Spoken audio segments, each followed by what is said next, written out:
Looks like we're coming in at just the right time for episode 210 of Catfish on Ice with your hosts Chad Minton and Max Greenberg coming Uh, at you right now. What's up, Max? How you doing, man?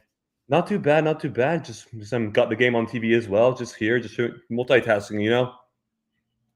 Well, hey, man. I gotta tell you, the NHL is the gift that keeps on giving. There, you don't need a script. It's just the best daytime soap opera in all of sports. There's a I lot mean, if you happening took right a day, now. if you took a day off from uh, looking up hockey news for a day, and you walked in today and looked up everything, oh my gosh, there's You so take much even going a few on right now. minutes off, and things happen. Yeah, just a few minutes. Exactly. So right now we're coming at you in the third period between the Predators and the Pittsburgh Penguins. No love lost there. We will No, never, ever get over that 2017 Cup final loss. no, that's not And at all. Yeah, it's not good. we're in the third period right now. And literally right when we were going live just now, the Penguins tied it up Yep. 2-2. The Preds had a 2-0 lead. That cursed 2-goal lead that scares everybody. Max, you're already shaking your head over there. It was nearly Man. a 3-goal lead the other night that we coughed up. Yes. And you're already shaking your head over there, man. I can already tell that you're like not feeling it, man. But we're tied at 2. There's a little over 16 minutes left in the third period. So episode 210 of Catfish on Ice is going to be all about watching this final period, seeing if it goes to overtime, seeing what happens, giving you our reaction to what's happened so far. We've got a lot in store for you tonight. We are brought to you by DraftKings and also Raycon. Promo code THPN for exclusive offers on both of those amazing brands and products. And we will tell you more about them later. We're part of the Hockey Podcast Network. Really awesome to be in here with you guys watching this third period between the Predators and the Penguins. It's been a really great game so far, Max. Yeah, I haven't watched a ton of it. Yeah, I didn't watch the first period. I watched a little bit of the second, but it's been pretty even the whole time. And at least since I've started watching, obviously shots of the game aren't and everything, but the Penguins are ahead by like 7. It's stayed that way for a while. So yeah, it seems like pretty evenly matched. And right now the Preds got the puck in the offensive zone. Although my feed is probably a good bit behind everyone else because I have the Bally Sports feed, which is just it's not good. Yeah. So we're about 15 minutes left in the third period right now. And this game has basically been a battle of attrition, which is really what hockey comes down to. In every hockey game's different. You treat every hockey game differently. But this game has been the prototypical battle for loose pucks. Who's going to win the battles? Who is going to win the loose puck battles? Both teams have had pretty good defensive structure in this game. I think both teams have done a good job overall at protecting their goaltenders. So the goal that the Penguins scored when we were going on live just now, I still got to really see the replay on it, but it looked like a puck where there was a lot of traffic in front of Saros. He couldn't see the puck. The first goal the Penguins scored tonight was just the product of Evgeny Malkin just being one of the all-time greats. Yep. It was just a snipe. It was just a seemingly harmless play, harmless rush by the Penguins. You think the Predators are good. They're cruising. They're up 2-0.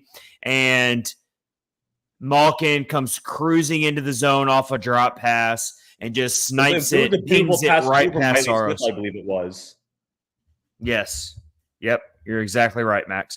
So big turning point in the game right now as we do live reaction here in episode 210 of Catfish on Ice. The Predators penalty kill, which is near the bottom of the league, is going to be tested here. We're in a 2-2 game.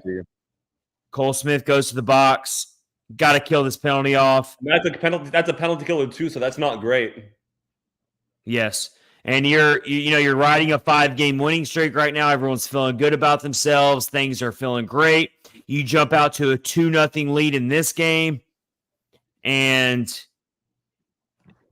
you're suddenly in danger of blowing another 2-0 lead, which you did against the Coyotes, what you did against, what was the other team? Anaheim. Anaheim, yes. Yeah. Thank you for jotting my memory on that. It was Yeah, two games in a row, and in the Arizona game was two goal leads blown in the same game. yes. So these 2-goal leads actually scare us. We got some comments coming in here. Redemption, our good friend Johnny comes in. Hey, Chad Max, I'll hang out for the third period since you guys are recording. I will have to go and do the fan reaction as soon as the game is over, though. Yes, Johnny does his awesome fan reaction videos. Go subscribe to him on YouTube. He does awesome. I love his animation. I love his passion for it. We got Justin in here. I'm playing Justin in fantasy hockey this week. I don't know. I don't remember who I'm playing this week. I have to go check. I forgot who I'm playing this week. Justin, I love you, man, but I'm coming for you. Hello back. Thank you for saying hello, but I'm coming for you, dude. My team is 2-4, but wait a minute. I got to talk about our fantasy hockey league for a second. I've got like the fourth most points in the entire league, but my record is 2-4. How is that fair? It's just fantasy sometimes. I mean, I don't know how. Like one of my buddies in a football league, he has at one point in the season he had a ton of points. Like he was top, at the very least top 3 in points for, and he was 2-5. You just never know how fantasy works on one given week. Yeah, it's just BS sometimes. It's all it comes down to. It's been fun though. So Justin, I'm coming for you, and also perfect timing because tonight we got to see Michael McCarron drop the gloves. Yep. We know he's a brawler, and we are actually going to rank our 5 best fighters in Predators history, and there's a ton to choose from. Because speaking one thing we know about he's got 2 goals, so he's going for the Gordie Howe hat trick tonight. He is. And one thing we know about the Predators, they've always had some brawlers. They've always had some blue-collar players that weren't afraid to drop the gloves. Absolutely. So we are going to narrow it down to 5. I got some honorable mentions as well, but I got my 5 top fighters. Max, he can throw in his fighters as well. I think we'll be in agreement with a few of them. But probably. I got some Mine some stats here. Be a little more recent than yours. Because I'm not like, I mean, I can't believe I'm admitting this on like the podcast, but I'm not, as deep into like the Preds, like actual like history as you are. So I'm probably some of yours might be a little older than mine, but I have some I think I'm going to throw in there. All right. Well, we'll see where it goes. We got the Central Division rundown. We got to talk about the Minnesota Wild. We got to talk about the Colorado Avalanche. We're going to hit on the Chicago Blackhawks for a little bit. So we got some stuff to cover there. So a lot to get into here on episode 210 of Catfish and Ice. But before we do anything, the Preds do kill that penalty off. We got 12 minutes left in the third period. We'll keep watching this game with you. If any goals are scored or anything significant happens, we will cut to that. But until then, some news for the podcast. I think a lot of our loyal listeners maybe already know this, but we have listeners every day who maybe don't follow us on social media. Maybe they don't know, but there has been a change at the co-host level on Catfish on Ice, and it's a very bittersweet announcement for me because I've got an amazing new co-host in Max Greenberg who is on the show with me tonight. He's going to be awesome, and I can't wait to do many episodes with this gentleman. But absolutely. Me and Max both know our good friend Rich Howe, who was the long-time co-host of Catfish on Ice. He rode with me in the early days of this podcast when I thought this podcast would fail before 10 episodes. I'm just being real with everybody. This was something I scooped up on the side. Someone asked me to do it. I said, yeah, I'll find time to do it. I've never done a podcast, but I knew that I needed good people around me. I couldn't do it on my own. And Rich was a good friend of mine at the time who was writing with me for Predlines.com.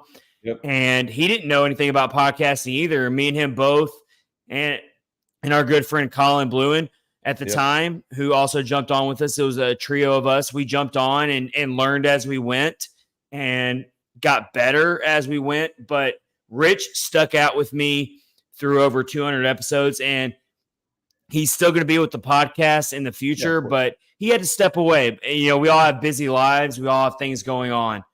And we do this podcast when we can find time. But very bittersweet news for the podcast because Rich Howe is like instrumental in this podcast making it as far as it's made it. And he's going to join us when we can. But it's also a new chapter for Catfish on Ice. So that's why I say bittersweet, because it's also very, very good news today because Catfish on Ice is moving into a new era in a new chapter. And Max Greenberg, my awesome co-host, my good friend as well, who knows his Preds, and me and him are going to do battles together talking hockey. Absolutely. He is the new co-host. And Max, I'm happy to have you, man. Yeah, absolutely. I'm glad to be here. Obviously, you know, I was here last week and, you know, I guess didn't know then it'd be a full-time thing, but it turns out to be that way. And, you know, as you said about Rich, you know, Rich is a really good guy and he's always, and he brings the knowledge all the time too. You know, he was on Pred lines when I first started writing. He was one of the originals for me as I got, you know, kind of in tune with, you know, the Pred lines community, also Pred's Twitter, just in general. He's always been there and it's going to be weird, you know, not having it. It was kind of weird whenever he had to stop writing, and, you know, obviously now he's got things going on, and, you know, we'll always be glad to have Rich back on. You know, he's, again, you know, he brings all the knowledge, and he's, you can't say enough good things about Rich, and, you know, he'll be missed for sure, but I'm glad to be able to be the one to take that next step and be a full-time co-host. Yeah, man, we're gonna do it. We're gonna take this podcast to new heights, but we can't do it without our amazing listeners that support us, our amazing community that we have, all the people that support this podcast. It's a joint effort. It's all literally a joint effort to make this podcast what it is. And so Rich has already said that he's going to join the podcast from here and there whenever he can find time, whenever he can. And of course, he knows that the door is always open. There's a key under the mat for Rich Howe. He can, he's got a key for him whenever he wants to come into the podcast. Key card's not even necessary. You just open the unlocked door, but basically is what it is. He doesn't even have to tell us. He just needs it. He could pop in right now and we would be like ecstatic. We might even tell him sometime that if he can't, well, I guess he can't, but we might even tell him to join. Yeah, exactly. If Justin Gambino jumps in on YouTube and says, "We love Rich," I concur. Love that dude so much. So let's move on here. So 10 minutes left now in the third period. We've reached the 10-minute mark. It's still 2-2 Where are you game. at in the game, by the way? Like, what exact mark? I'm at 10 minutes and 10 seconds in the third period. I'm at 10:35. Freaking Bally. Oh, me and Rich used to go through this all the time on these live watch-alongs. Welcome to the dance. It's always works. Like a lot of times, like our group chat that we have, you know, separate from this, they'll go on Discord and watching the game, and I have to be careful when I can join because I'm always behind. They're always way ahead of me. Yeah. All right. I'll try not to give anything away. All right. All right. But don't feel bad. What I'm saying, I'm guilty of the same thing whenever I'm ahead of people. What I'm saying is this game has definitely been a very good defensive game from both teams. Both goaltenders have been sharp. This is exactly so. Watching the Bally Sports South broadcast, we all know about Dan Hynes. Dan Hynes, the assistant coach for the Preds, is always so forthcoming in how he describes the game. I think Bally Sports does a great job whenever they interview him inside the game. And he said something that really stood out to me tonight, Max. I don't know if you saw it, but he said against the Penguins, it's a war on the boards. Oh, yeah. So it's all about winning it on the boards, winning the puck battles on the boards. And you look at we have to talk about it right now. The first 2 goals scored tonight by the Predators were by Michael McCarron, a player who plays that way. And, you know, me and you have both, man. Me and you have both gone back and forth in our writing times talking about why is Michael McCarron in the starting lineup? Like, we can never figure it out. But he, under John Hynes and now under Andrew Burnett, he finds his way into the starting lineup. Max, what are you seeing from him? Do you think that he has earned his starting role? Obviously, he's got 2 goals in the first period. But even before that, have you come on the other side of that now? And are you a true believer in Michael McCarron being a regular starter? I've always said before, and I wrote an article for Predlines, I believe it was last year, and we were doing our player previews as we do a lot before the season starts. And I've always said, look, Michael McCarron's going to have a place on any team, even if he's not a starter. He's a very good rotational player, some guy that he can still come in from game to game, and he's going to give you the hits. He's going to, on certain nights where you're playing teams where you need to up the physical game, he's of course going to be that kind of role player. I don't necessarily see him being in the lineup night in, night out in a fully healthy team, especially with where the Preds are kind of at center because, with Juuso Parssinen, he's the natural center, yet when the team's fully healthy, he's playing on the wing a lot of times. So, I wouldn't say I see him in the lineup, if we're at full health, but, like I say, Michael McCarron is obviously going to be a player that, even if, because, and that's what a lot of people, don't understand, but like, players, just because they don't play every night doesn't mean they don't have a spot on the team. And Michael McCarron, he plays enough, but he also just, being the player he is, he still does have a place on any team, just as extra depth. And it's valuable. I mean, it goes underappreciated, but you need those kind of guys to pick up the slack when, players are injured or you just have to be physical, because it's a very real thing in hockey, as we've learned over the years. There are some games where you just have to up the physical ante, if you will. That depth is extremely important, as you say, and having players like Michael McCarron, maybe not the highest skilled player in terms of offense, maybe, but a prototypical fourth line bruiser and a prototypical player that you can go to war with in the playoffs. Even in the playoffs, you can go to war with a player like Michael McCarron on your fourth line. Yeah. He's not scared of anything. And he dropped the gloves tonight, and he's a tone setter. But he can also give you offense, and we've seen that tonight. And even before tonight when he scored the 2 goals, we've always known that Michael McCarron has a little offense in his back pocket that he can pull out every now and then. Every now and then, he'll flash it. People forget he was a first round pick, as crazy as it is to say. He was a first round pick. So I mean, there is some talent there. There you go. Yeah, for sure. So down to the 8-minute mark, and it's back and forth right now. Both teams are just really battling for puck possession. Absolutely. Right I can see it right here. I'm a little behind you, but I can see they're hacking and whacking at that puck. They are. Neither team can really get set up right now. I can see O'Reilly winning a battle right now. Yes. And what we're seeing is which team is going to crack first. Which team is going to turn the puck over first. Yep. That's kind of what it comes down to, because special teams has not really proven to be a major factor in this game at all. The Penguins, their power play is actually a mess right now, which you wouldn't expect that with a Sidney Crosby-led team. And especially after getting Erik Karlsson this summer, who's an offensive defenseman, you thought that would help out a little bit.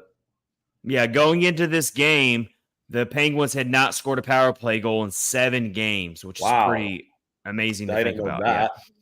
Yeah, pretty bad. That's not good. Yeah, so 5-on-5 hockey right now. This is a toe-to-toe battle between these two teams. And it's perfect script, because guess what? They both have the same record, 10-10-0. So I think both teams are better than their record. Would you agree with that? Probably. Max? I mean, the Penguins. I mean, the Preds are a newer team, but the Penguins, at least, they're more established, and they still have a lot of talent. With Crosby and Malkin are obviously still great, and you feel like they will be till the day they stop playing. So I think this is a pretty even matchup, and of course the Preds are a little younger and faster. So both teams have their strengths and weaknesses, but I think they kind of cancel each other out, if you know what I mean. Yeah. So Justin Gambino asked on YouTube, if this game were to go to overtime, who do you think has the advantage? I would say the Predators have the advantage in a overtime scenario, because I think they have more speed and more offensive skill than the Penguins do. But overtime's always a crapshoot. But I would lean towards the Predators. Yeah, I was going to say, I think that speed definitely makes a difference. Those young, fresh legs that the Penguins don't really have. And, over 3-on-3 overtime is always, one of those things like who can get the puck in breakaway areas and stuff. So I think that definitely favors the Preds. But you never know. And this game may not even go to overtime. So you never know. I mean, neither team has a overtime loss yet, so we really don't know. So this is what we walked into. If you missed any hockey time at any time, here's what we have for you. So, Preds fans are reacting to John Hynes getting hired by the Minnesota Wild. Could you write a better script, Max? Could you? It's unbelievable. Like even when Hynes got hired on yesterday, I mean that in itself, I just couldn't believe. But I forgot to even think like, yeah, they're playing here on Thursday, and I'm like, oh, like I was kind of thinking to myself, on Sunday night. So Sunday there was a Titans game at home. I went to that, and I went to the Preds game because I wanted to do the Titans Preds doubleheader. I've never done that before in the same day, which was cool. But I thought when I saw that hire, I'm like, maybe I should have just not bought the ticket for Sunday and just gone to Thursday's game instead, so I could see John Hynes against us. I mean, I don't even know how to react to this. I mean, I know John Hynes is a great dude. Oh yeah, no one has ever. I mean, there's definitely bad people out there who try to attack people's character. Any criticism that I've ever given John Hynes is purely hockey related. You know, like I don't know the guy personally.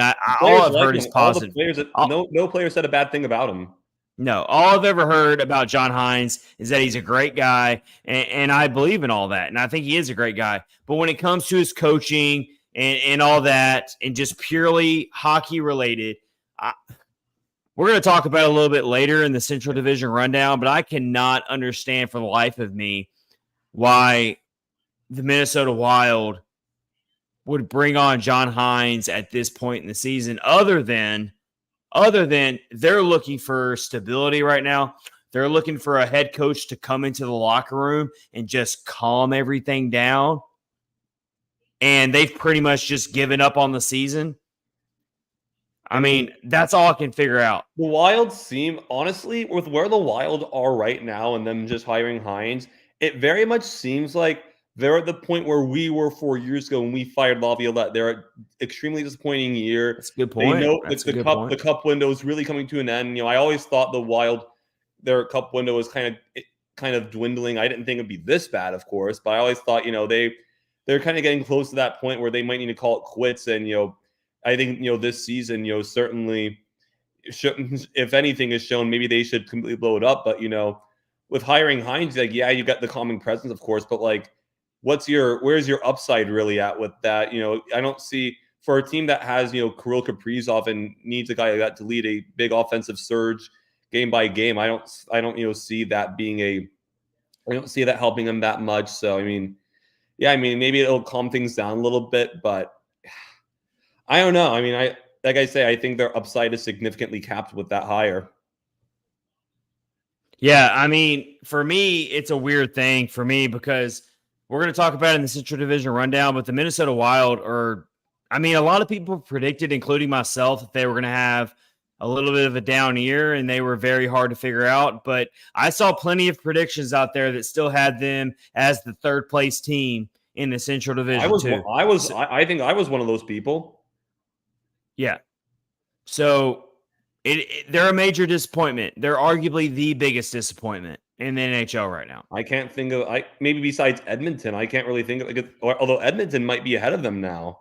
I mean, Edmonton's definitely up there as well, and I feel like they're up there every year. Every year we talk about Edmonton being. You know, it's another disappointment, and maybe it's a little, maybe not quite as much. They have a few more points, and they're in the East, so it's a little harder. But New Jersey.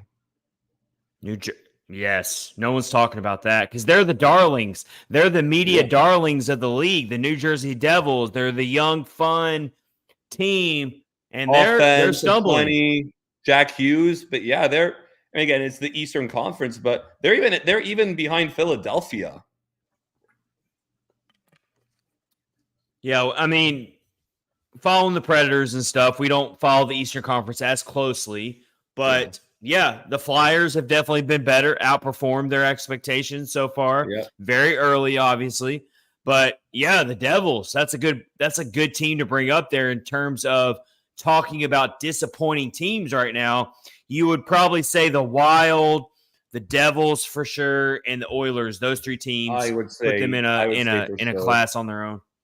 And look, it was looking early in the season like Seattle was going to be among that bunch, but I'd say right now they're about what we expected them to be, like a mid-tier team that has a chance at a wild card, maybe third place in their division, but that's about where they are right now. So Justin says that the refs love them some Penguins. Yeah, we know. Oh yeah, that. they've always loved the Penguins. They've always been the ref darlings. I'll never get over the Colton Sissons snapshot. Yeah, that's where that puck where he's flailed out on the ice. That puck is clearly across the red line, the goal line. I'll clearly lose. They blew it dead because they thought that the goaltender had it, but clearly not. We got some shenanigans going on here. We're coming up on the 4-minute mark of regulation. Penguins and Preds still tied 2-2. It's been a really, really good game, honestly. I mean, not flashy in any way, but very much two evenly matched teams. If these two teams win against each, go ahead. Keep going. I was just going to say real quick, and then you can go. I was just going to say that if these two teams went at it in a 7-game series, it would probably go 7 games. I'm not saying that either one of these teams would necessarily make the playoffs. Speaking of this game, and I kind of think it as a whole with Andrew Brunette's system, whenever John Hynes was coach, we always talk about the system being, dump in, physical, just bruising, all that. But the Preds certainly have not shied away from, winning, from battling and being physical. They're still doing plenty of that under Brunette's system. That's not like that's really gone away at all. Yeah. And this game's a perfect example of that. One thing you're seeing from the Predators right now is, they're a flashy team. They're flashier than they were under John Hynes. And the biggest difference you see in every game, you've even seen it tonight, it doesn't necessarily work to a T every game. I think the Penguins, I give a lot of credit to the Penguins tonight in their defense. They've done a really good job building a structure, a wall, if you will, at the blue line to keep the Predators from really breaking it and getting out in transition. So I got to give a lot of credit to the Penguins tonight. But every game, whether it works or not, the Predators rush up the ice. They take chances. They skip line changes sometimes to push the pace. Whereas under John Hynes in the day, it was always a dump and chase. It was always we're going to dump the puck and we're gonna play that 60-foot game, and we're gonna try to, or that 200-foot game, and we're gonna try to win the possession battle under Hynes. Whereas under Brunette, way more chances are taken. Way more chances.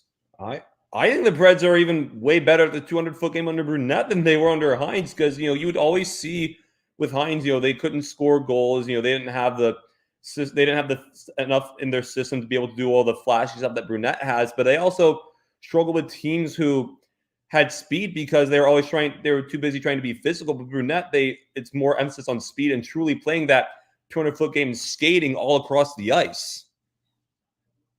I see what you're saying. I mean, you put the pressure on the opposing team because you're constantly coming at them. Yeah. You don't take risks. The only trade-off with this system is you are susceptible to getting burnt on the back end. And so we haven't even talked about this. So Max, episode 209, me and you both went back and forth on this about Luke Schenn, what was going to happen. So hey, the Predators go with 7 defensemen tonight. They go down on one fewer forward. Yeah. And so you see Luke Schenn in there. And from what I've seen in his play tonight against the Penguins, he's done some good things, especially on the penalty kill, which is what I said was his main value is on the penalty kill. It doesn't mean that I'm on board with it. It doesn't mean that it makes sense to me. Liam Foudy is the healthy scratch in all of this. That makes sense. So How do you feel about that, Max? Because I'll tell you real quick, but before you go, I'll tell you real quick how I feel about it. I kind of think that Andrew Burnett's playing some chess right now.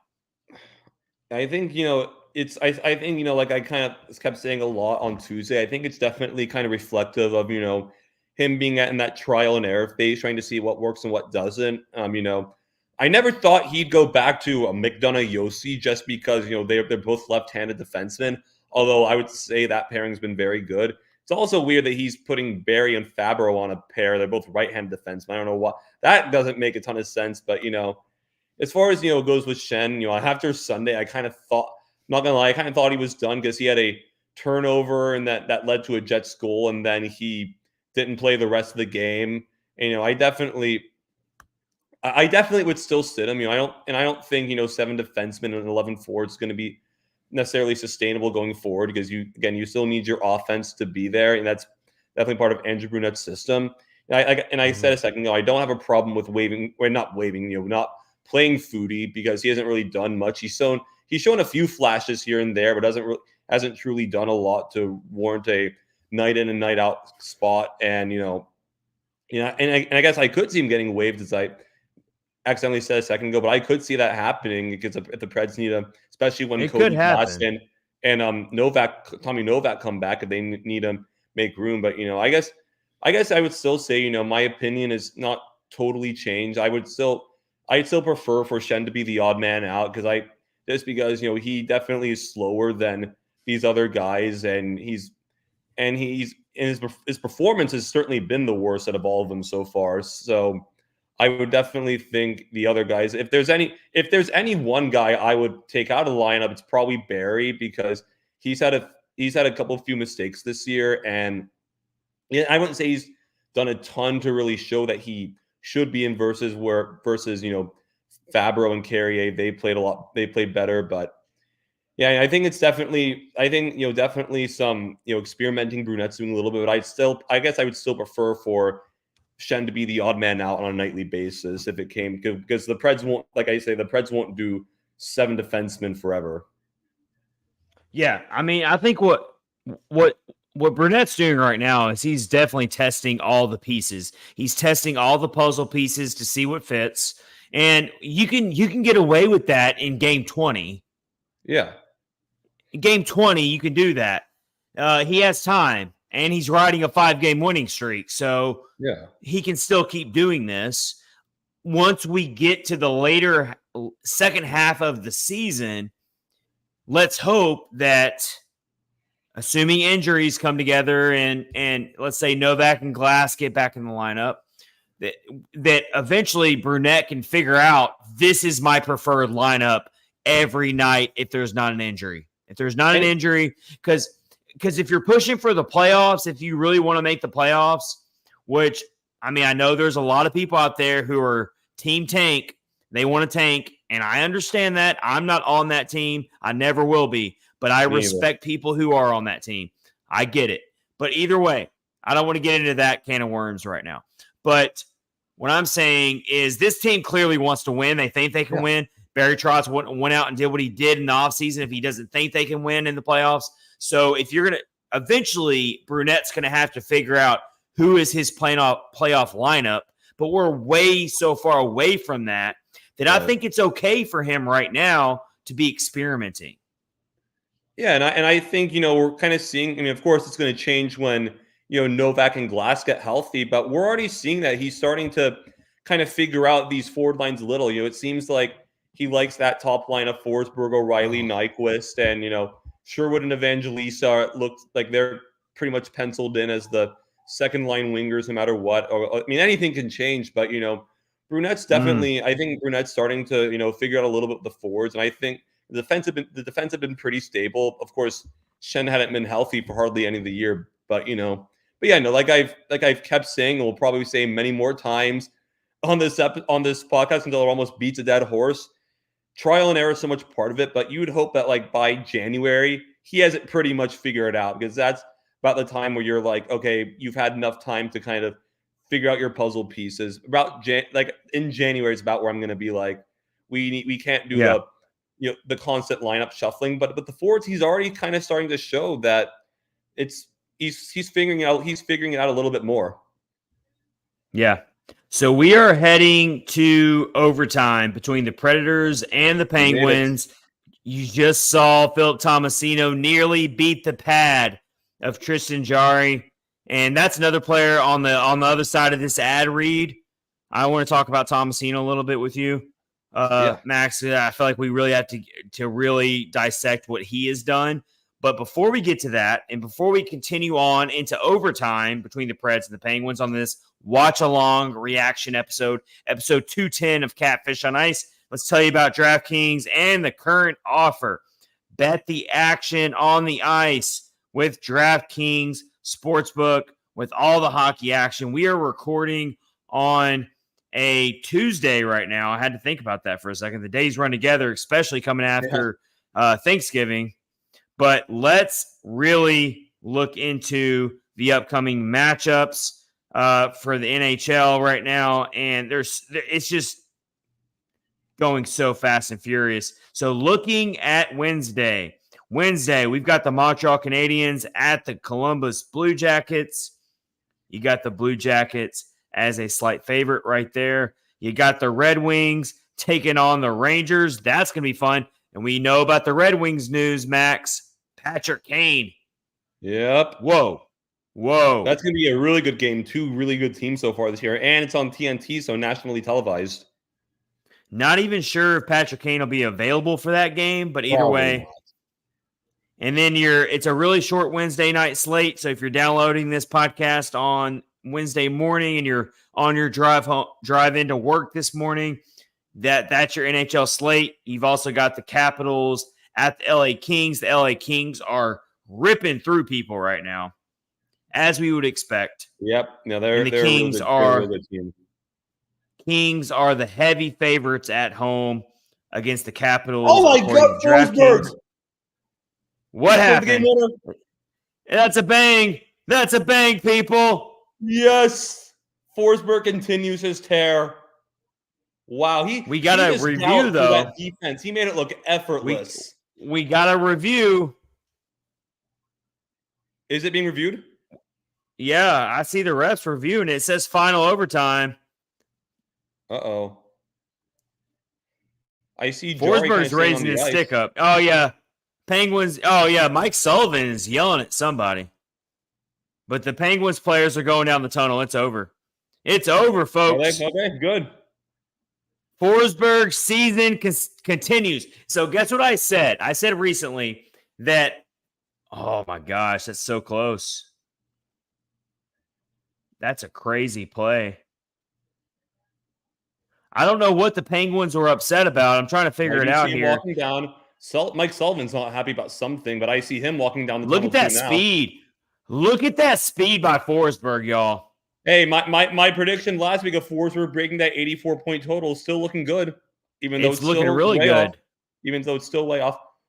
Oh man, that does look close to offside, but I do think Cole Smith did have his foot on the blue line. Was it Cole Smith? Wait, was it? It was O'Reilly. What was I looking at? My bad. Yeah, Predemption is saying O'Reilly maybe was offside. It was very close. No, I think his foot was just on the line. Predemption says, but it was interference by Penguins, so it's a good goal, Chad. Yeah, he didn't go down on his own power. That's for sure. Here's what I'm talking about with this goal, y'all.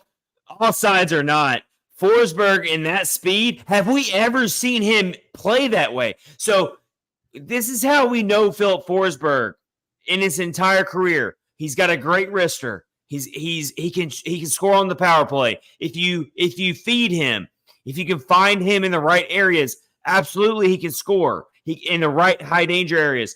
But scoring goals like that from Philip Forsberg, skating the full length of the ice in overtime with speed, going into the zone and just looking like Nathan McKinnon out there. Am I wrong for saying that, Max? That dude looked like Nathan McKinnon or someone like that. He looked pretty freaking fast on that play, that's for sure. The guy is on a mission. We've been saying this. I mean, and I don't want to sound too overdramatic right now, but the guy is coming back from a concussion that he Yeah. suffered in February, not It that looked long bad, ago. too. And now It he's did playing. not look good. And he's playing a very brutally physical sport where you get hit every play, basically. Yeah. And nothing looks like it's bothering him out there. He looks like not that he hasn't lost a step. He looks like he's gained a step or two. And we actually forget this. I wrote a piece for Pred Lines on it recently on Forsberg, and I singled myself out on my own article. I said, sometimes we forget how young Philip Forsberg still is, because he's been around for so long. This is his 10th The dude year, is not even 30 years old yet. Yeah. Yeah, his official rookie year was the 2014-15 season. He's still only 29. So the Predators win. Philip Forsberg scores the game winner. The winning streak reaches 6 games. And the point streak was good anyway. Pretty amazing. It's nice to get the extra point as well in the 6 wins in a row. Yes. Just the Predators are just on a heater right now. They Absolutely. are. They're on a heater. And give a lot of credit to Andrew Burnett for keeping this team together. You went through that really ugly road trip, and then you lose your first 2 on the homestand, and everyone's thinking this is going to be awful, and it'll buckle in. And then next thing you know, you got a 2-game winning or a 6-game winning streak, and you've actually beaten some pretty good teams in the process. Yeah, no, I mean, it's, the Preds absolutely, again, I mean, like I said last week on the podcast, the games like we had against the Avalanche last Monday, where you come back in the final 30 seconds, games like that can unlock a team, because that does so much for their confidence, beating a good team and getting rewarded for a good game they had played that whole night. And now looks like they've taken that to a different level. They're on a roll right now, and confidence with the team looks sky high. So it's another multi-point game for Forsberg. He also had an assist on one of Michael McCarron's goals. Tomasino gets another point, so he is cruising right now and facilitating the offense. And then on that final goal, the game-winning goal by Philip Forsberg, you get assists from Ryan O'Reilly and Roman Josi for the win. Updated standings right now, the Predators are above 500 for the first time this season. So there you have it there. They've gone from last place when they played the Chicago Blackhawks just less than 2 weeks ago to the updated standings. They are 4 points behind Winnipeg for third place, 1 point behind St. Louis, and they've moved past Arizona. They're ahead of Minnesota, who they play on Thursday, and you got Chicago still in last place. So that's your updated standings. Predators got 6 wins in a row. They're cruising. They got Minnesota and John Hynes on Thursday. We will talk a little bit more about that here coming up. But let's go ahead and finish out our DraftKings ad read real quick. Sorry, DraftKings. We're going to give you your love. But, of course, the Preds just won the game, so we had to cut to that.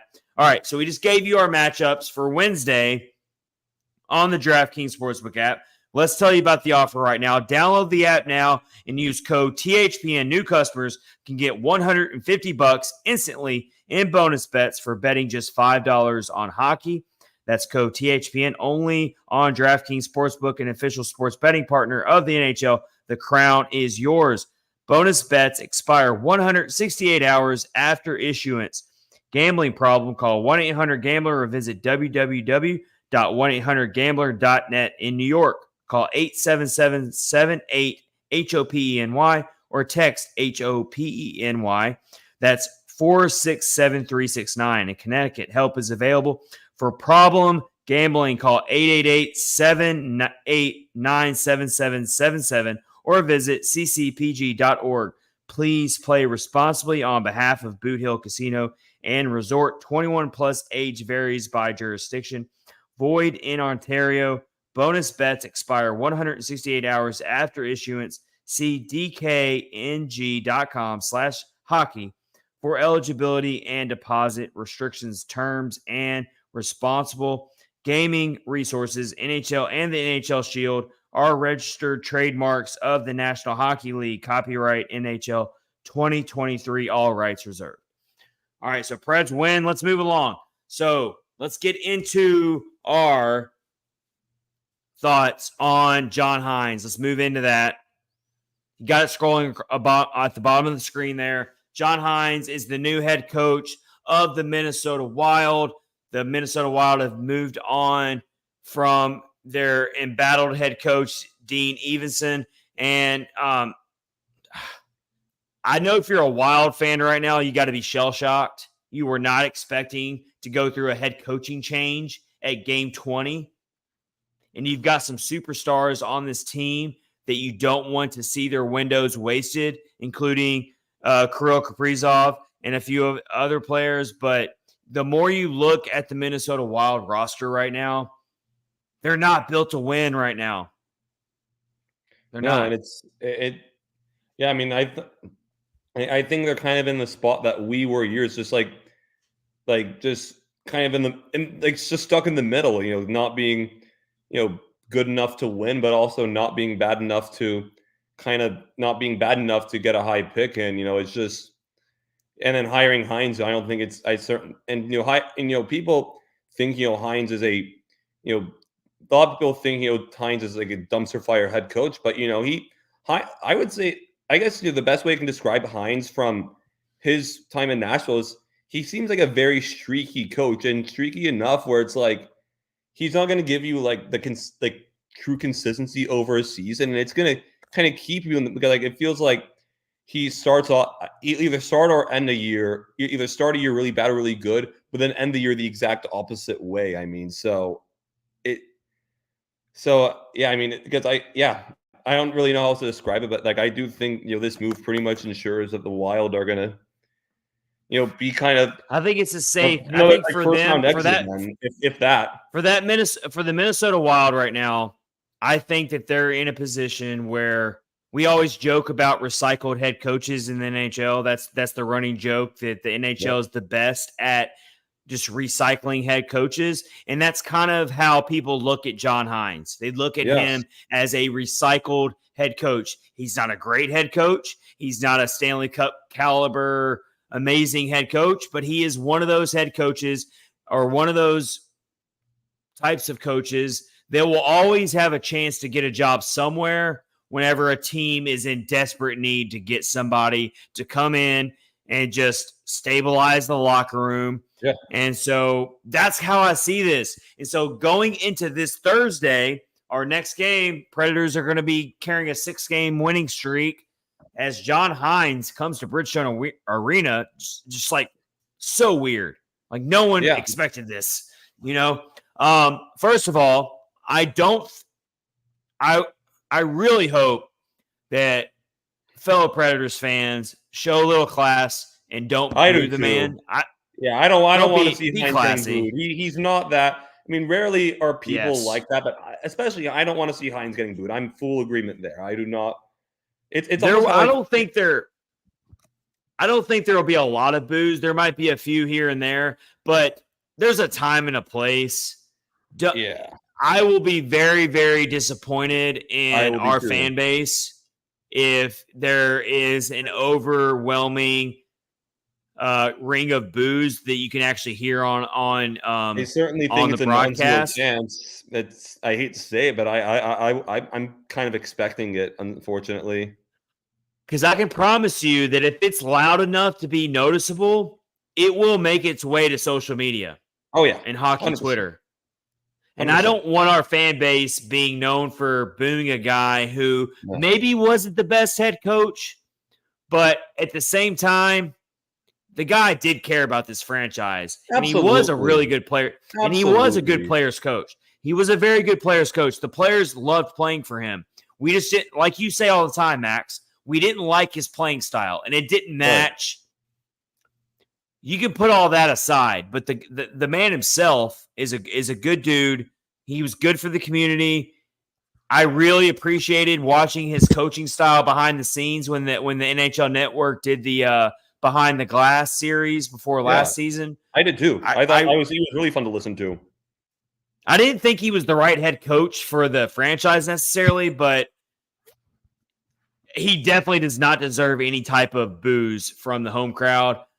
So let's hope that he gets a good little respectful round of applause, and then let's play hockey on Thursday. And for That's as how I much as see it. people will talk about his on ice stuff, people forget that when the Preds put in their really good, when they're really young players like Evangelista, I guess I forget who it all was. I have to think, but like all those guys who went in late in the year and they're doing well, and people say, "Oh, it's just Carl Taylor."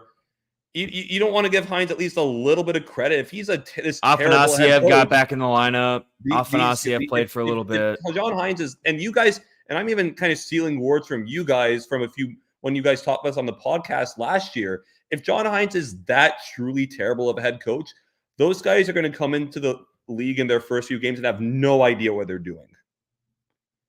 John Hynes is at least a capable head coach. So Hynes went 134 wins, 96 losses, 18 overtime losses with the Predators in his tenure, which was a much better point percentage than his time with the Devils. Yeah. And I always said this, I've always been very transparent with this. The problem with John Hynes was you never felt like he was the head coach that was going to be able to carry you through a brutal postseason. Yeah. Has he ever won a playoff series? I don't think he has. He's 3-11 with the Predators. He was 3-11. I think he was like 1-4. Oh, just in playoff games. Yeah, it's not what you want. I mean, it was pretty obvious in that series versus the Avalanche how outmatched we were, not only in terms of talent, but we also didn't have UC Saros, so give him a little bit of a pass that Saros wasn't in that. They still skated circles around us. They did that whole series.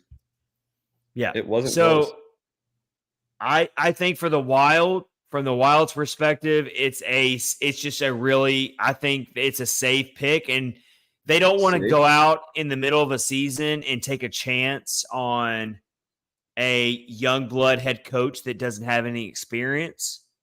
And so they see John Hynes as that really safe option. They can just maybe stabilize the season a little bit. You're probably not going to win a Stanley Cup this year or go deep in the playoffs, but maybe he can come in and rally the troops. And I got news for you.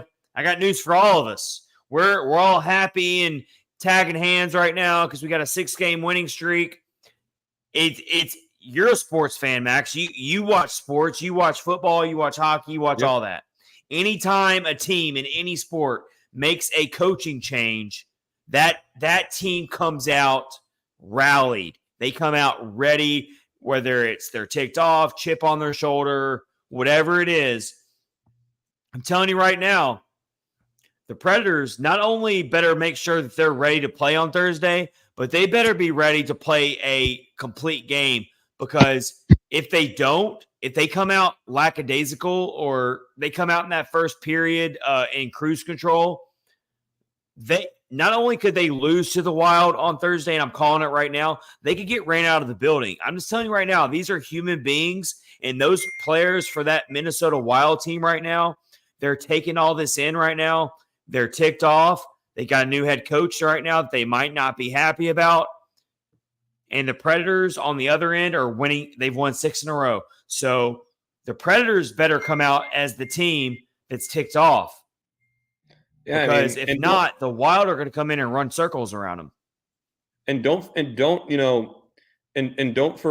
forget as well, that the fact that John Hynes knows the Preds is going to play a role, even though it's a different system. But we've seen in sports, anytime a former player, coach, whatever, plays against their former team, they're going to drop some intel just because they know so much, and that's definitely going to happen because John Hynes is going to have some pointers about the Preds that Dean Evison wouldn't have, or a lot of other guys who haven't coached the Preds. But it's virtually the same team, minus a few players, because Hynes did finish the year with the team that had traded everyone at the deadline. So besides, I don't know though.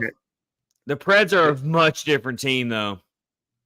I guess, but like they still have a lot of the same players there. Like Yossi's still there, and Forsberg, and a bunch But of the way those they other play, players. though, the way they play is nothing like what John Hynes coached. I mean, I guess you're I'm right. not really too worried about that. I'm not too worried about him really knowing, because every coach in this league knows how good Yossi is or how good. I think that I'm more worried about a letdown game.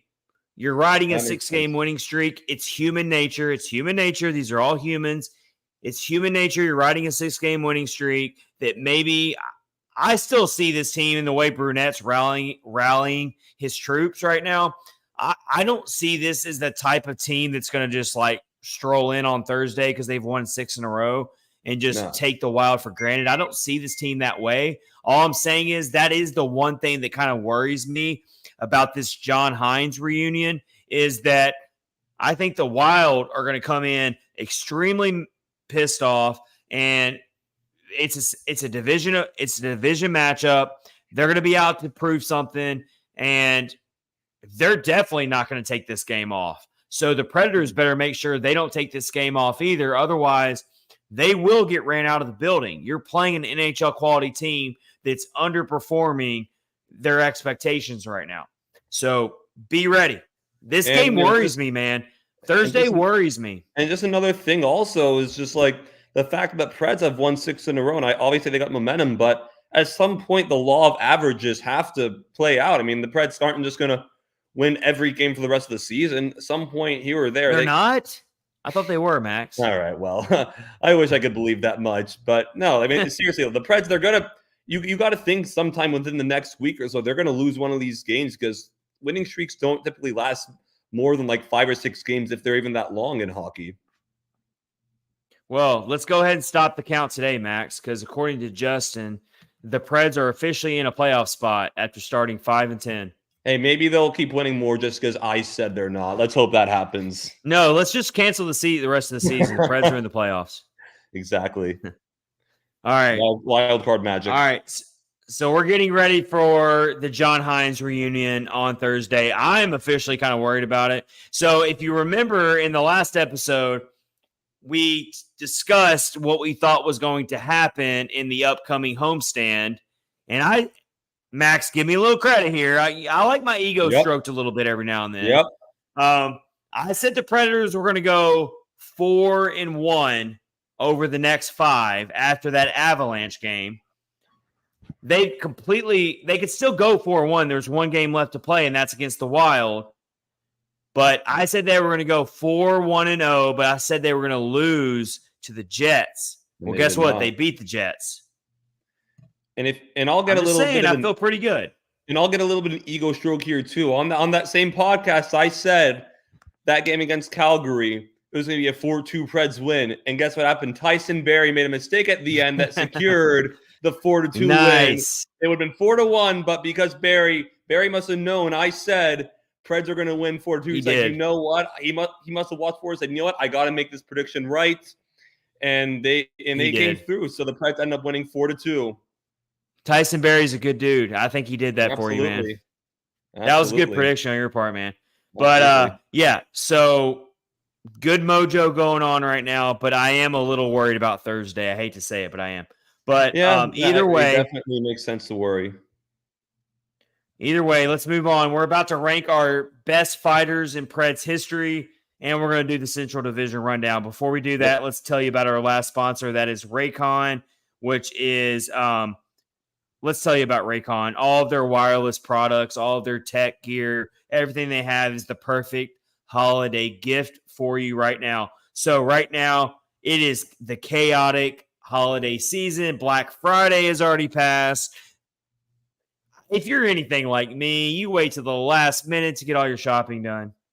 I hope you're not like me, but if you are, you have a friend. Because I'm guilty of that, not going to lie. Yeah. But either way, Raycon's got you covered. Raycon's got awesome gear for you. So much options for you. It may be too early to start decorating for the holidays. Not for a lot of people, but, either way. It may be too early for decorating for the holidays, but it's never too early to start your holiday shopping. Why not take care of it now before the crowds and packed calendars make shopping a total nightmare, especially when you can get some of the best deals of the season well before Black Friday.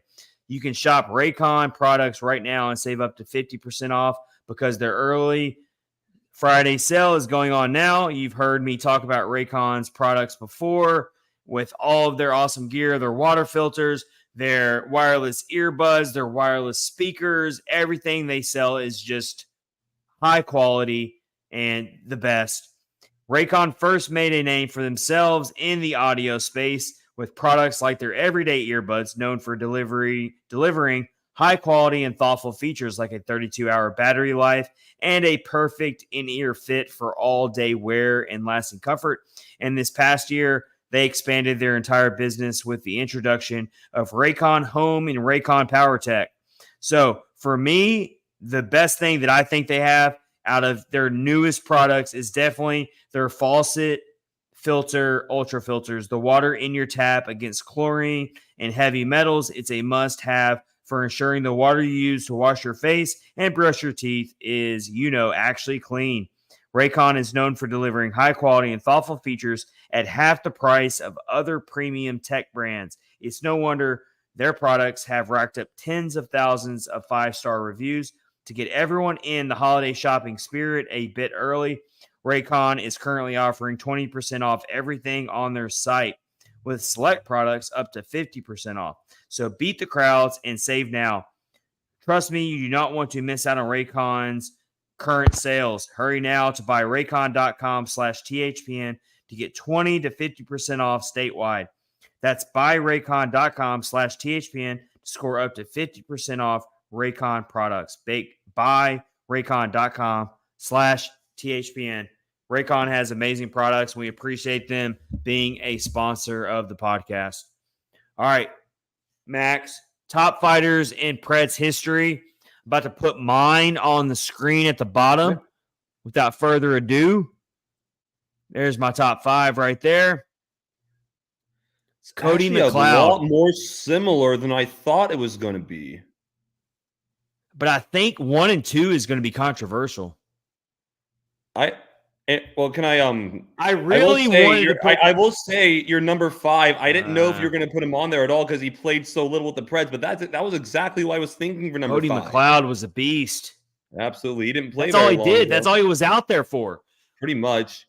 I think like we watch current. So like real quick, we watch current Preds players that like to fight, like Jeremy Lazon. He loves to fight. Michael McCarron loves to fight, but they still have certain things they can do out there. Cody McLeod, from what I remember him in his short time with the Predators, that's all he was doing. If he was on the ice, he was about to fight. Yeah, absolutely. So that was pretty much. I crack him into my top 5. But if you see my honorable mention, it was kind of tough to figure out who that 5th slot was because Rich Clune was a good fighter. He played Stu Grimson's actually considered one of the best fighters in NHL history. He was called the Grim Reaper. You got to look up Stu Grimson. Yeah, I mean, I do remember him. I do remember. He did color commentary for the Predators too for a short amount of time. I actually at separate points got pictures with both Clune and Grimson because Grimson was a commentator for the Preds and Clune played for us for a bit. So I remember. He had the nickname the Grim Reaper. I mean, are you serious? And then Wade Bullock as well was a really good underrated fighter. So they make my honorable mention. But number 5 for me is Cody McLeod on my top 5 Preds fighters list. Max, how about you get your list started real quick for me? I would say Cody McLeod at 5. And again, that was one I did not know we were going to agree on, but I got him up there. And I will admit, I was going to say Michael McCarron for number 4, but after, I had honestly totally forgotten about Austin Watson, as crazy as that was. So after thinking about him, I'd actually replace, I would say 4 and 5 are interchangeable for me between Watson and Cody McLeod. But I also will say I had 3, 2, and 1 in that exact order. Right, really? Yep, I did. So I wrestled with myself on putting Austin Watson in my top 5 because I remember Austin Watson losing a lot of fights. I really do. I felt like that dude never turned down a fight, but at the same time, I felt like he lost a lot of fights. And get in the comments with me if you remember the same thing. But to the same degree, he never backed down from the fight. So I got to give him respect for that. And neither does Michael McCarron. Took a lot of fights. Yes. So he cracks my top 5. He also played for the Predators for a long time in that role.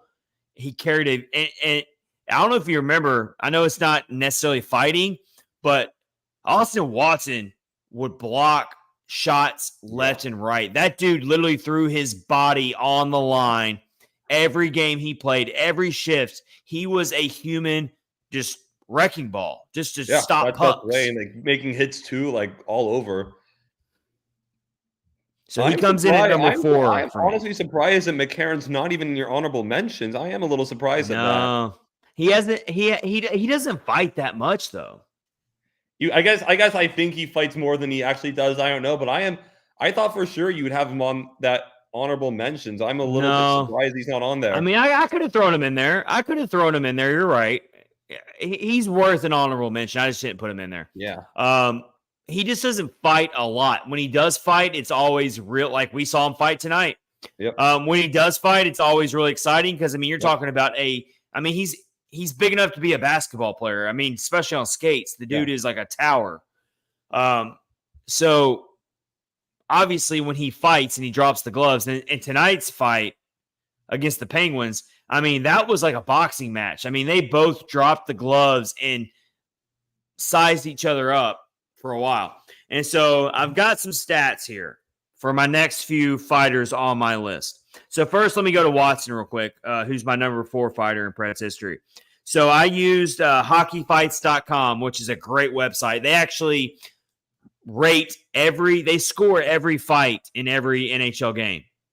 And it's almost like they do a fight card. And it's a great website. Hockeyfights.com. Go check it out.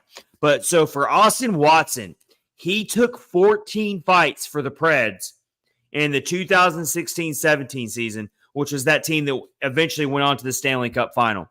14 fights that year. He fought such players, notable players, as Tom Wilson, Gabriel Landeskog, Cody McLeod, and Pat Maroon. Yeah. Certainly guys who if you're scared and experienced, whatever, certainly guys you do not want to be fighting unless you have business doing so. Exactly. Austin Watson was not afraid to drop the gloves with anybody. If you look at that, 14 fights in one season, that's a lot. No, that's a lot. Hasn't Michael McCarron dropped the gloves more than once this year? I could have sworn he has. I think he has. I don't know the exact number. I could be wrong there, but I'm pretty sure he's dropped, counting tonight, of course. I would venture to say he's dropped the gloves at least 2 or 3 times, including tonight. But I don't know off the top of my head. I gotcha. So let me go to number 3. And my top 3 was actually kind of hard to figure out because all 3 are like all-time greats in terms of fighting for this franchise. But I went number 3. I went the great Mark Borowiecki, who I still miss that dude. And I know he's in a coaching role with the team right now. Not sure his capacity and what all he's doing, but I know has a role. Such a stand-up guy. What he does for the community in terms of mental health awareness is something that's so far beyond anything you could ever do on the hockey rink. Just love that dude. And I miss seeing him out there playing. Yeah. But in terms of fighting in this segment, he comes in at number 3 for me because anytime I saw Mark Borowiecki drop the gloves when he was in his prime and when he first joined the Predators before he dealt with all those injuries, I was like, this dude's done. Whoever he dropped the gloves with, I'm like, you have no chance. I mean, Borowiecki has like very little teeth. He looks like he literally does not care about anything. Like, I'm taking you down. He comes in at number 3 for me, Mark Borowiecki.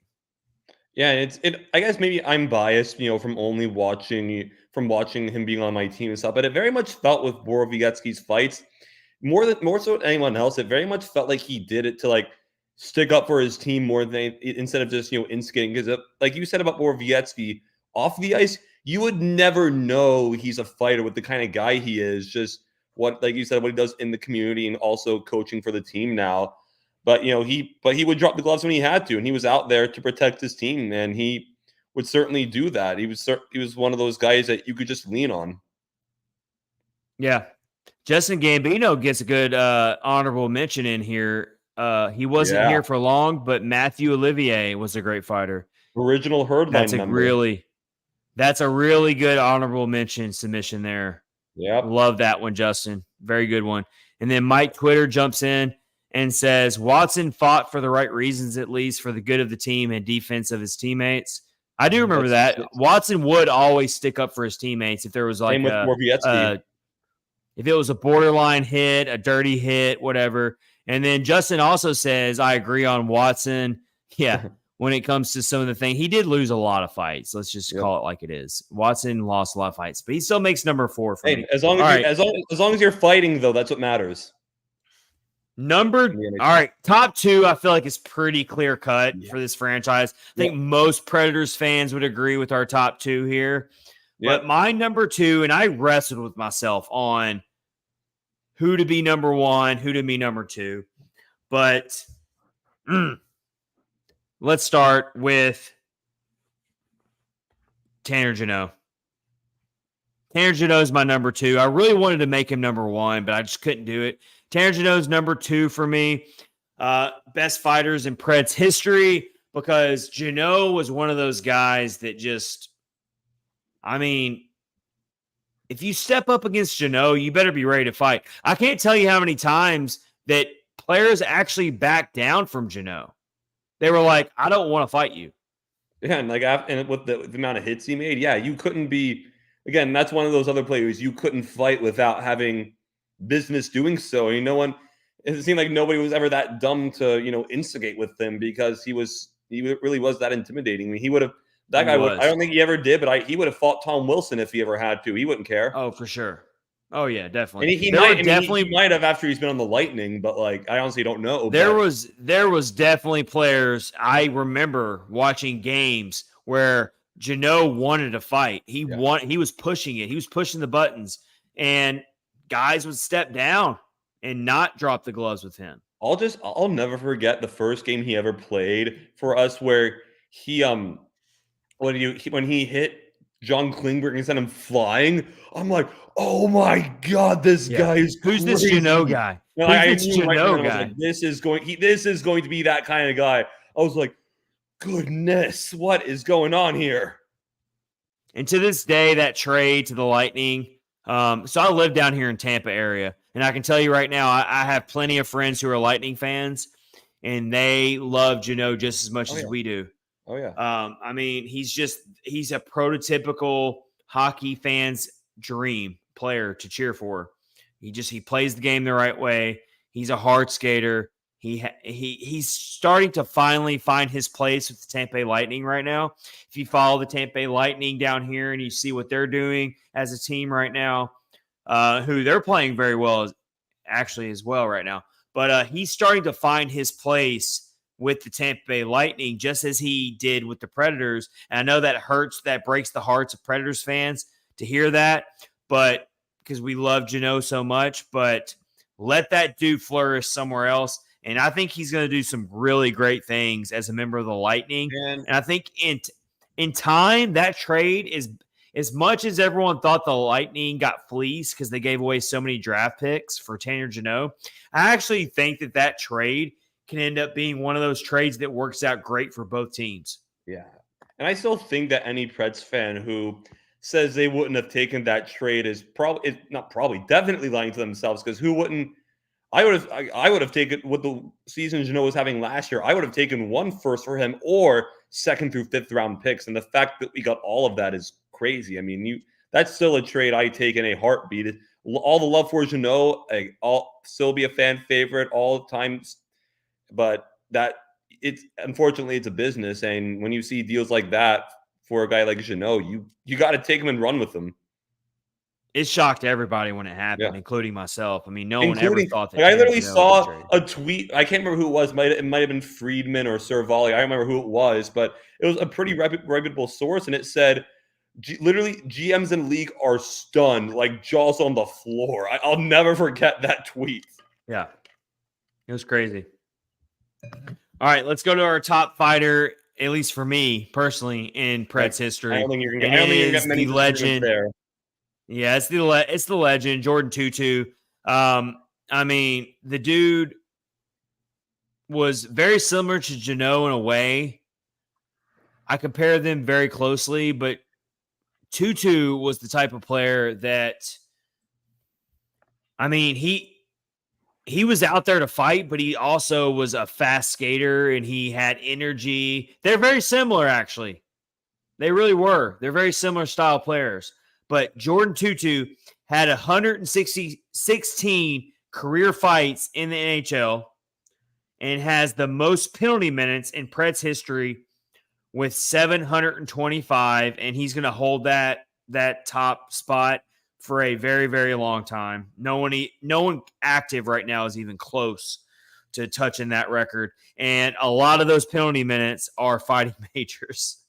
Yeah, 2-2 was just a great fighter, and I remember watching 2-2 do the uppercut. He was so good at grabbing the shirt and getting that position and coming right up. I mean, 2-2 was just like a brawler, and it's tough between Jeannot and 2-2, but 2-2 was the original OG of this franchise when it came to that type style of play, and so I cannot move 2-2 off the mantle. I don't think anyone would. Yeah, I just can't do it.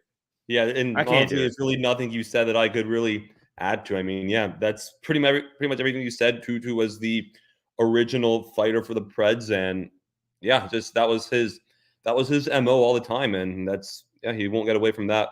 And I welcome people to go look at YouTube videos of 2-2 fighting in a Preds sweater. There's plenty of videos out there, and you'll understand why he's at the top of my list. So that's our top 5 Preds fighters in Preds history, with some honorable mentions there. Current Preds players, I mean, Michael McCarron's a really good choice. Yakov Trenin, who doesn't fight as much, and I don't really want to see Trenin fighting that much, but he can fight. You look at it more and more, the Preds don't have a ton of fighters currently right now. They're more skill. You got Jeremy Lazan. No, they don't have a lot of those fighters. And that's really it. Jeremy Lazan and Michael McCarron, and they're your 2 fighters. Yeah, no, absolutely. Yeah. And McCarron won't even play like every night. So, and Cole Smith, we can't leave out Cole Smith. He's a fighter too, but yeah, and not to the degree of the other guys though. And no fighting allowed for Alexander Carrier ever. No, we don't want him fighting. He needs to be on the ice. And there was a pregame interview with Carrier. It was a few games ago. I can't remember who they were playing. And he was talking. They asked him about Jeremy Lazan and how he plays and how important he is. And Carrier was saying, like, "Oh yeah, like sometimes I wish I could play that way and fight or whatever." And he kind of like chuckled, and I'm like, "No, please no."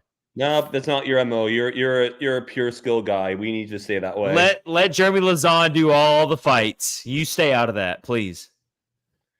Nope, I'm totally okay keeping his role. Let's get into the Central Division rundown really quick to close out episode 210 of Catfish on Ice with your hosts Chad Minton and Max Greenberg. Let's get down to business here for the Central Division rundown. Connor Bedard reportedly not happy in Chicago. Let's start with that. And this doesn't even have anything to do with all the nasty rumors that are going on that we're not really going to dive into because I don't like to talk about rumors like that. Because me neither. For one, there's no concrete evidence. I will say that the Chicago Blackhawks GM did come out today and say that it's gross rumors, and you know, it's a very private matter. It's involving his family, Connor Bedard's family, and these rumors are something that could literally wreck this young man's career if it gets out of control. Can I say one thing? And that's absolutely. It's separate from Bedard's family. I saw an ESPN notification 2 minutes ago. This just in: incident involving Corey Perry occurred in Columbus involving team employee per Emily Kaplan. So it has nothing to do with Connor Bedard. Apparently not.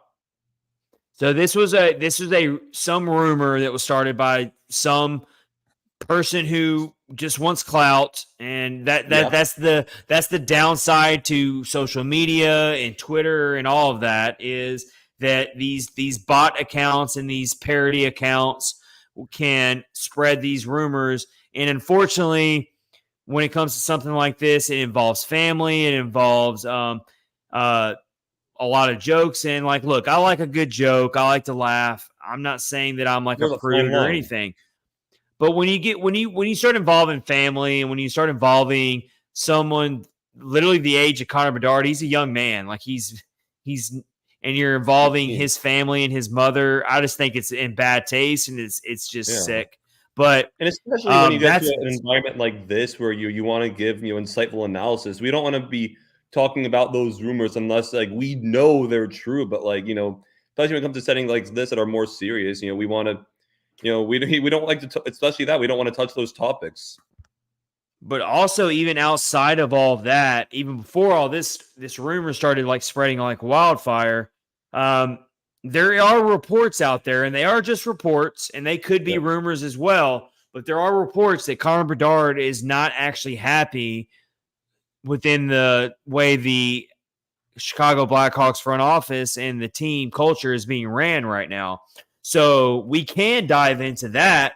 Do you Yeah. think that's a nothing burger, Max, or do you think that there's something more to that possibly? Where Because we know the there's Blackhawks are a all this stuff mess. about the Blackhawks that's come out with the Kyle Beach stuff. We don't The need to go Kyle over that Beach. again. That's everyone has a set opinion on that by now. There's no need to talk about that anymore. And I certainly will join Bedard in saying I don't like the Blackhawks now. They're running all of that. He's a player and I'm just a Blackhawks hater. But I think as far as what it means going forward, wouldn't put too much stock into it right now. He's 18 years old. He still is in the NHL, but he's probably got some maturing to do, like all 18-year-olds do. It's being an 18-year-old in the NHL is no small responsibility whatsoever. And part of it, could be the fact they're just losing, and because that roster, even with Bedard, is still bottom 3 in the NHL, especially with Taylor Hall out for the year. I believe it's out for the year, is what it is with Yeah. Taylor Hall, Yeah. and part of it, right? I would guess right now, I definitely think there's a good chance that a lot of his unhappiness is due to just the fact that they're losing, and that was going to happen to pretty much any team that drafted him in that position. So I think I guess right now, I wouldn't put, obviously we know how the Blackhawks are run, and it could have to do with a lot of that stuff. And maybe, Bedard is certainly behind those closed doors more than, we're not behind those closed doors at all. Everything we see is purely on the scenes. So, we don't, Well, if one thing we do seem to know is that the culture surrounding the Blackhawks is probably one of the worst in the league. absolutely. Like it seems like it's a very toxic atmosphere, and maybe the GM Kyle Davidson is trying to fix all that. Yeah. I'm not trying to judge that guy, but what I'm saying is there is maybe some credence to maybe Bedard not being happy with where he's at. He's a generational talent. I mean, Yeah. is there a possibility that he could not be happy there and eventually he could push his way out before he ever signs a long-term contract there? That could happen. Yeah, that could happen for sure. And I think if you're a diehard Blackhawks fan right now, this has been a really, really tough week because maybe you weren't expecting your team to be anything great this year, but literally your lottery and your stock is all in Connor Bedard. And if with all of this, with this really crappy, horrible rumor that's strolling around, but not even just that, but these reports that are saying he's not happy with where he's at, it's bad news. The Blackhawks did beat the Kraken tonight, so they did win on the ice. And looking at it, the Kraken are kind of a mess right now. But and Connor Bedard did play in this game. Didn't register a point, but did record 16 minutes of ice time. Yeah. But the Blackhawks do get the 4-3 win. Let's move along here in the Central Division rundown. Something a little bit more positive here. Ryan Johansson, the former Predator, is absolutely tearing it up for the Colorado Avalanche. And I'll tell you right now, I could not be more happy for the guy. Absolutely. No, everyone loves Joey. You know, we saw last Monday when he had the ovation from the crowd. You couldn't say a bad thing about him. He was loved on the ice, in the locker room, everywhere he goes. You know, nobody has a bad thing to say about Joey. And what's crazy is now he's not, because when he was in Nashville, he was of course known as a pure distributor and a guy who's more of a facilitator, but he's already got 10 goals in 21 games, and you'd like to see the assists he has to rack those up a little bit. But like 10 goals, and we could see Johansson be a 40 goal scorer. That's crazy. And I feel like we all kind of had a feeling that once Johansson kind of went to a more offensively inclined team like the Avalanche, that he could start to break out a little bit more. And yeah, I mean, and he's obviously on a much more talented roster right now than he ever was on Nashville. Absolutely. But he had a 2-goal game. So the Avalanche beat the Lightning 4-1 on Monday, and Ryan Johansson had a 2-goal game in that one. So as Max just said, Ryan Johansson is 10 points in 21 games this year. 9 of those being goals, only 1 assist. That's kind of surprising. You got to feel like that's going to balance out a little bit, though. Yeah. But either way, one thing about Ryan Johansson is, he's 31 years old. He's at the back. He's on the back 9 of his NHL career.